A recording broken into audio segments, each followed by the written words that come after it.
ఈరోజు మరి సమ్మక్క సారలమ్మ గోవిందరాజు పగిడిద్దరాజులను దర్శించుకోవడానికి మరి మేడారం రావడం జరిగింది. మాతో పాటు పోలీస్ అధికారులు, పూజారులు, ఇతర పెద్దలు కూడా అందరం పార్టిసిపేట్ చేసి ఈ యొక్క జాతర రాబోయేటువంటి కాలంలో జాతర జరుగుతుంది. సేమ్ టైంలో మరి పెద్ద ఎత్తున ముఖ్యమంత్రి రేవంత్ రెడ్డి గారు నిధులు కేటాయించి ఈ యొక్క గద్దెల ప్రాంగణాన్ని పునరుద్ధరించాలి, అద్భుతంగా నిర్మాణం చేసి 1000 ఏళ్లు భక్తులకు అందుబాటులో టెంపుల్ ఉండాలి, గుడి ఉండాలి సమ్మక్క సారలమ్మ అనే ఉద్దేశంతో మరి వారు కూడా యుద్ధ ప్రాతిపదికన తీసుకొని పనిచేస్తా ఉన్నారు.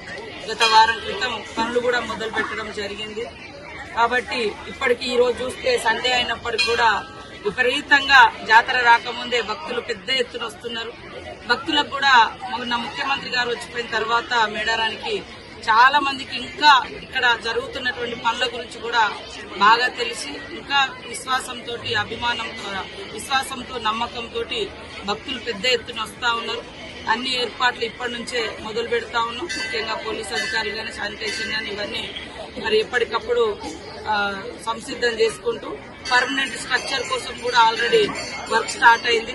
తొందరలోనే ఇక్కడ గ్రనైట్స్ తీసుకొచ్చి కూడా నిర్మాణం మొదలు పెట్టడం జరుగుతుంది. ముఖ్యంగా పాత చుట్టూ ఉన్నటువంటి సాలారం కూడా ఇప్పటికిప్పుడు తీసేయకుండా మరి కొత్తది నిర్మాణం అవుతున్న క్రమంలో తీసేస్తే ఎక్కువ రోజులు భక్తులకు కూడా మరి రావడానికి సౌకర్యవంతంగా ఉంటుందనే ఉద్దేశంతో అధికారులు, అదేవిధంగా పూజారులు, మరి ఆర్కిటెక్చర్స్ మేమందరం కలిసి ఈ యొక్క గుడి నిర్మాణంలో భాగం పంచుకోవడం మా అదృష్టంగా భావిస్తా ఉన్నాం.